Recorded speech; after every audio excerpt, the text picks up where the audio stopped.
Salut les gens! Alors ça, c'est mon vieux cheval. Je l'ai depuis 1 an et demi à peu près. C'est une 125, une Kymco, une coréenne. Elle est petite, trop petite pour moi. Elle n'est pas très puissante, pas très rapide. On pourrait même dire qu'elle est plutôt lente. Mais c'est une excellente plateforme d'apprentissage quand on est débutant.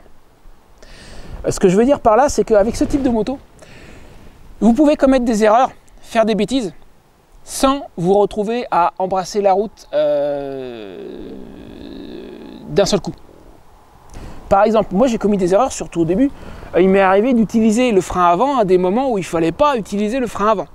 Ça, avec une moto plus puissante, ça aurait été un coup à me retrouver par terre. Mais c'est pas arrivé. Parce que ce genre de moto, ça pardonne beaucoup. Alors du coup, j'ai pas fait tomber la moto, même pas à l'arrêt. D'ailleurs, j'ai pas cassé la moto, j'ai pas cassé le bonhomme. Tout va bien.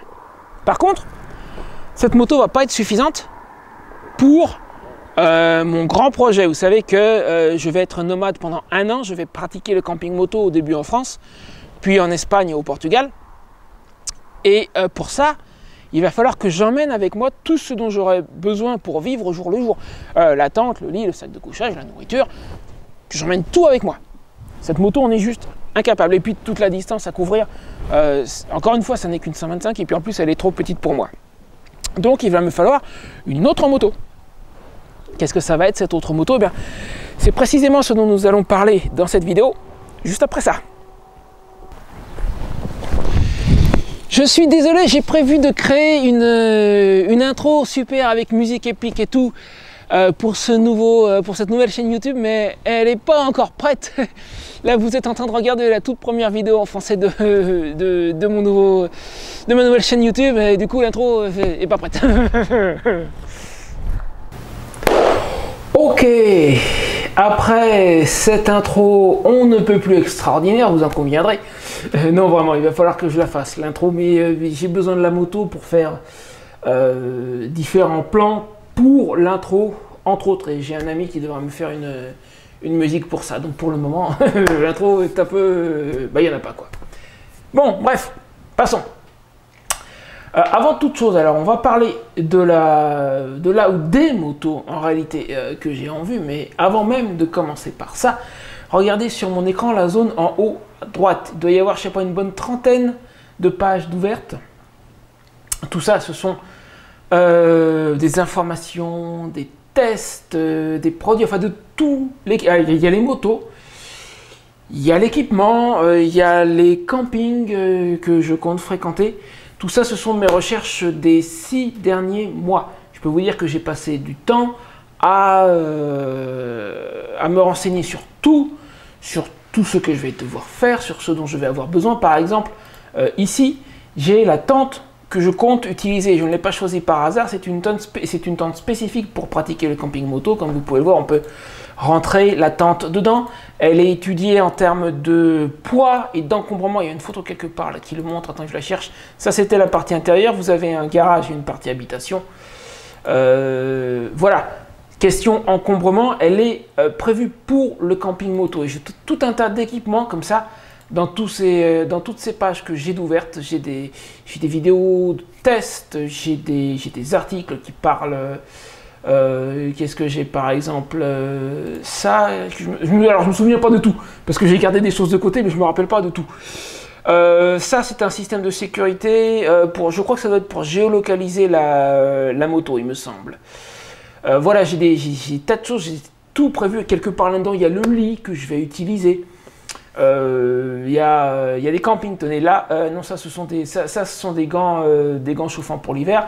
Là, j'ai des campings en Espagne qui autorisent les feux de camp.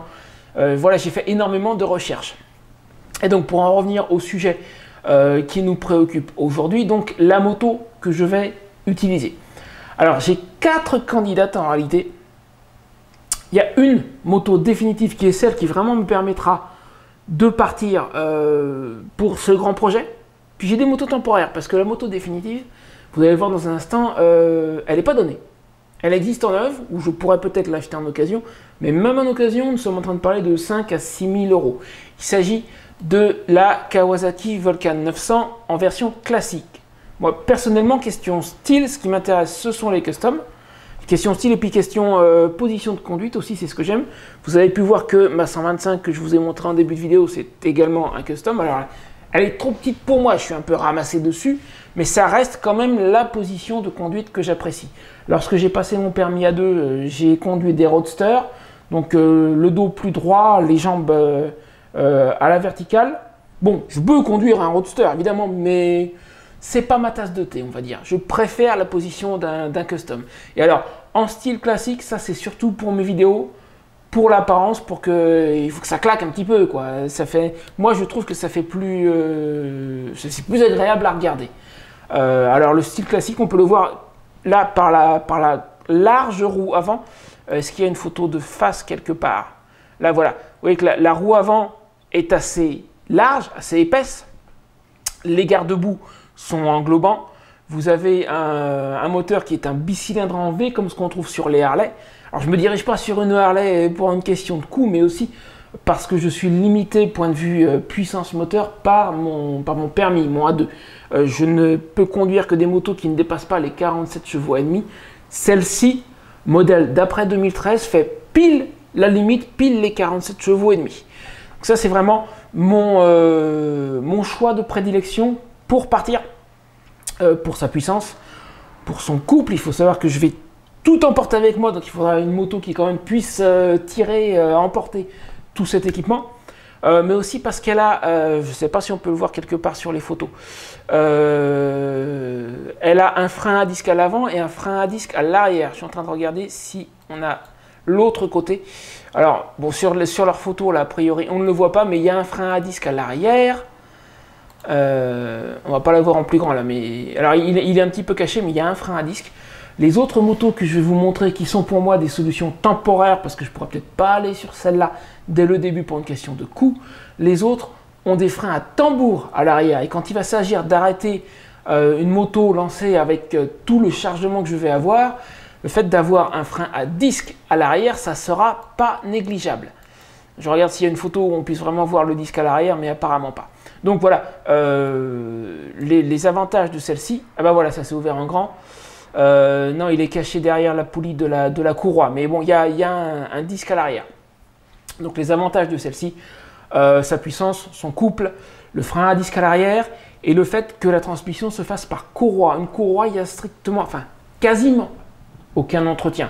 Par rapport à une chaîne de moto, il faut la lubrifier très régulièrement. Régulièrement aussi, il faut contrôler sa tension. Ça s'use, ça peut éventuellement casser, ça peut être sujet à la rouille. Une courroie, ça bouge pas, ça fait normalement une courroie, ça fait 50 000 km. Donc en partant avec une moto équipée d'une courroie au lieu d'une chaîne, j'aurai l'esprit tranquille en fait, tout simplement. Donc ça, c'est vraiment mon choix idéal pour partir. Maintenant, comme je vous disais, je ne pourrais peut-être pas me diriger tout de suite sur la Vulcan 900, surtout en neuf. Alors option numéro 1, ça serait une Vulcan 900 d'occasion. On en trouve entre 5 et 6 000 euros. Celle-ci, par exemple, qui est de 2014. Alors pourquoi ces années-là? En 2013, chez Kawasaki, ils ont modifié leur machine. La Vulcan 900 d'avant 2013 faisait de mémoire à peu près 50 chevaux, ce qui dépasse la limite de mon permis A2. Pas de beaucoup, mais ça dépasse. Donc, je n'aurais pas le droit légalement de conduire une Vulcan 900 d'avant 2013. À partir de 2013, je peux parce qu'elles font 47 chevaux et demi. Donc celle-ci, par exemple, en dehors du fait qu'elle soit complètement dans le sud du pays puisqu'elle est en Occitanie, c'est une 2014, elle a 12 000 km, 5 200 euros. À défaut d'en acheter une neuve, ça, c'est vraiment une possibilité très sérieuse. Maintenant, le budget que je vais avoir d'ici, normalement, quelques semaines, ça va correspondre à peu près à ça, 5 à 6 000 euros. Mais si j'achète directement une Vulcan 900 d'occasion, ça veut dire que je vais user tout mon budget pour la moto. Et il ne me restera plus de budget pour l'équipement et pour pouvoir commencer à m'entraîner. Donc ce que je ferai éventuellement, j'aviserai, mais si je ne me dirige pas tout de suite vers une Vulcan 900 neuve, j'ai 3 candidates que j'appelle des motos temporaires. C'est-à-dire une moto que je vais acheter pour 6-8 mois que je revendrai derrière. Sur les 3, il y en a une qui est vraiment l'option super économique, qui est loin d'être idéale, mais qui au moins me permettrait de rouler. Et puis, il y en a 2 qui sont celles que j'appellerais les bonnes options temporaires. Donc là, nous allons passer de de l'option la plus chère de ma liste à la moins chère. Et avant que j'en arrive là, c'est aussi une Kawasaki. L'autre, la moins chère, c'est la Vulcan 500. Vous aurez peut-être remarqué que là, il y a marqué VN 900 et pas Vulcan. C'est parce que je ne sais pas pourquoi, dans notre pays, en France, vous le verrez aussi avec une autre moto sur ma liste, les constructeurs ont le besoin bizarre, je comprends pas pourquoi, de changer les noms des modèles. Si quelqu'un le sait, si vous regardez cette vidéo et si vous savez pourquoi partout ailleurs cette moto s'appelle la Vulcan 900 et que chez nous c'est la VN 900, et comme une autre que vous verrez tout à l'heure qui chez nous s'appelle la Dragstar 650, partout ailleurs c'est la V-Star, je ne sais pas pourquoi. Si vous savez pourquoi, dites-le moi dans les commentaires, ça m'intéresse. Donc, l'option la plus chère, en neuf ou en occasion, c'est la seule d'ailleurs sur ma liste qui soit disponible en neuf. Nous allons passer à l'option la moins chère qui est la EN 500. Alors, pourquoi EN? Normalement, c'est la Vulcan 500.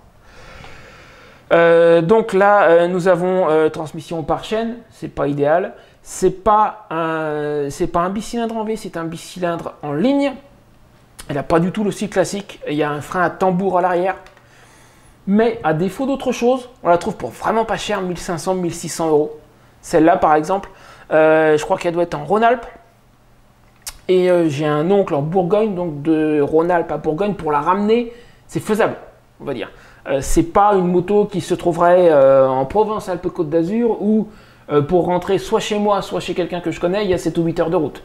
Là, celle-là, ça serait faisable. Donc voilà, option très économique, la Vulcan 500. Encore une fois, par le style classique, par le bon type de moteur, mais je pourrais rouler et je serais plus en 125, c'est-à-dire que je pourrais tenir le 110 sur voie rapide. Je pourrais me déplacer en France, faire 500 km dans la journée, avec ça, ça sera faisable. Donc c'est l'option économique et pratique. Pas idéal visuellement, mais elle fera le boulot. Voilà, ça c'est option numéro 1. Et maintenant, mes deux options, temporaires toujours, mais ce que j'appelle les bonnes options, c'est la Dragstar 650. Alors encore une fois, pareil, partout, elle s'appelle la V-Star. Chez nous, c'est la Dragstar, je ne sais pas pourquoi. Et la Honda Shadow 750. J'y reviendrai après sur la Shadow. La Yamaha Dragstar 650, il y en a quelques-unes en style classique, comme ce que je vous ai montré tout à l'heure sur la Vulcan 900. Il y en a très peu, mais il y en a. Et notamment celle-ci qui est en Pays de la Loire, c'est-à-dire à environ 3h30 de chez moi. Honnêtement, sur les annonces qui sont disponibles aujourd'hui, si j'avais le budget demain, ce ne sera pas le cas, mais c'est supposons, si j'avais le budget demain, je me dirigerais vers celle-là spécifiquement. En tout cas, j'irai la voir. Parce qu'à part de petits défauts, là, il y a un tout petit peu de rouille sur le pot. À l'avant, apparemment, là, elle a l'air d'avoir pris quelques projections. Il y a un tout petit travail de peinture. Franchement, il n'y a pas grand-chose. Bon, il y a ces étiquettes, là. Il y a deux autocollants à enlever. Parce que ça, les autocollants type tête de mort, franchement, c'est pas mon truc. Mais à part ça, c'est une bonne machine qui a environ 50 000 km. Donc, c'est encore acceptable. Elle a déjà des sacoches de grande taille. C'est un style classique. Honnêtement, si j'avais le budget demain, pour à peu près 3 000 euros, je crois qu'elle affiche à 3 200 de mémoire, voilà. Et elle est à 3h30 de chez moi. Celle-là, ça serait une très bonne candidate. Si, comme prévu, j'ai bien le budget d'environ un mois et qu'elle est toujours en vente, à mon avis, là, je vais appeler son propriétaire. Et ensuite, j'ai la Shadow 750. Alors là, pareil, il y en a qui ne sont pas typés classiques. Tiens, d'ailleurs, je vais vous en montrer une. Vous allez voir ça, je pense que c'est une Spirit, a priori. Donc, c'est le modèle pas classique. Et on voit tout de suite la différence par rapport à ce que je vous ai montré sur la VN 900 et sur la Dragstar 650. La roue avant qui est beaucoup plus étroite. Les garde-boue qui sont beaucoup moins enveloppants. Alors là, on a quand même un bicylindre en V sur ces machines-là, c'est des bicylindres, mais elle n'est pas du tout typée classique, celle-là. Vous voyez, je pense que vous voyez la différence. Et alors sur la Honda Shadow 750 de ces époques-là, comme vous pouvez voir, c'est une chaîne. Il y a des Shadow 750 un peu plus récentes à partir de 2004 qui ont un cardan, comme sur une voiture. Alors le cardan, c'est littéralement increvable, mais ça serait quand même un peu plus cher. Et n'oublions pas que là, je suis en train de regarder des motos que je considère temporaires. Donc je ne veux pas mettre plus de 3 000 euros. Donc celle-là, voilà, celle-là par exemple, elle n'est pas du tout typée classique. Mais il y en a d'autres. Alors celle-ci, À la base, c'était une classique. Enfin, ça l'est toujours d'ailleurs, elle a toujours son garde-boue, elle a toujours tout, mais le guidon a été relevé, comme vous pouvez voir, et je vais me retrouver comme ça pendant des heures. Ça va bien pour une demi-heure, je pense, mais quand vous voulez rouler longtemps, un guidon aussi surélevé, ça ne le fait pas. Par contre, vous en avez qui n'ont pas été modifiés. Celle-ci, a priori, elle m'a l'air entièrement d'origine. Elle est aussi en Auvergne-Rhône-Alpes, donc elle est à une distance gérable pour moi. Donc ça, c'est une Honda Shadow 750 Ace pour American Classic Edition. C'est la version HN. Version classique aussi. Et ça serait tout à fait une bonne option temporaire pour moi. Et encore une fois, comme je disais tout à l'heure, bon là ça se voit pas des masses, mais s'il y avait un disque, on le verrait. C'est un frein à tambour sur ces modèles-là. La Dragster 650, c'est un tambour à l'arrière. La EN500, c'est un tambour à l'arrière. Elles ont toutes des disques à l'avant, bien entendu. Et aucune d'entre elles n'a l'ABS. Remarquez la Vulcan 900. En 9, je ne suis pas persuadé qu'elle ait l'ABS, mais au moins elle a un disque à l'arrière. Donc voilà, mes options temporaires, et encore une fois, en définitif, pour vraiment quand je partirai, l'idéal, c'est franchement la Vulcan 900. Donc voilà, je pense que j'ai fait à peu près le tour. Ben, pas à peu près, j'ai fait le tour des différents modèles que je considère. N'hésitez pas à me dire ce que vous en pensez. Sincèrement, par rapport aux annonces qui sont en ligne aujourd'hui, si j'avais le budget aujourd'hui, j'irais jeter un œil à celle-là. Je me déplacerai, franchement, enfin je vais appeler le propriétaire d'abord, lui poser des questions, mais je crois que très clairement, je me déplacerai pour aller voir celle-ci. Donc n'hésitez pas à me dire ce que vous pensez des différents modèles que je vous ai présentés ici, des raisons pour lesquelles je préfère la Vulcan 900 aux autres. Encore une fois, elle est vraiment à la limite question puissance de ce qui est autorisé par mon permis A2. C'est celle de tout le lot qui a le plus de couple, et le couple va m'être utile pour tirer toute cette charge que je vais avoir, entre autres tous mes bagages, mais et puis moi-même en plus. Elle a un frein à disque à l'arrière au lieu d'avoir un frein à tambour, et c'est une transmission par courroie, beaucoup plus fiable et plus tranquille d'esprit, j'ai envie de dire, qu'une chaîne. Voilà, donc dites-moi dans les commentaires ce que vous en pensez, si vous avez des conseils, si vous y connaissez mieux que moi, parce que je ne suis pas un expert, hein. J'ai fait des recherches par rapport à ce que j'ai pu trouver, j'ai lu des articles, j'ai lu des tests, j'ai regardé des vidéos de tests, c'est là-dessus que je me base pour faire mes choix. Donc si vous y connaissez mieux que moi, n'hésitez pas à me dire, à me donner des conseils dans les commentaires, je suis preneur. N'hésitez pas à mettre un petit j'aime aussi sur la vidéo, ça fait toujours plaisir. Et éventuellement même à la partager, et n'hésitez pas. Voilà, donc je vous retrouve très bientôt dans une autre vidéo. Dans les temps qui viennent, je pense qu'on parlera de l'équipement que j'ai l'intention d'utiliser. La tente, le lit, j'ai prévu il y a un lit pliable, j'ai un test quelque part là-dessus. J'ai un petit système pliable aussi pour faire un feu de façon localisée, c'est un truc grand comme ça, carré, qui se plie, c'est aussi prévu pour la moto, où vous pouvez cuire dessus, vous faites un feu de bois à l'intérieur et c'est entièrement contenu à l'intérieur. Et j'ai tout un tas de choses, j'ai étudié beaucoup de choses pour ce voyage, j'ai prévu beaucoup de choses, donc on aura l'occasion de parler de tout ça dans de futures vidéos, et également de la manière dont je génère un revenu.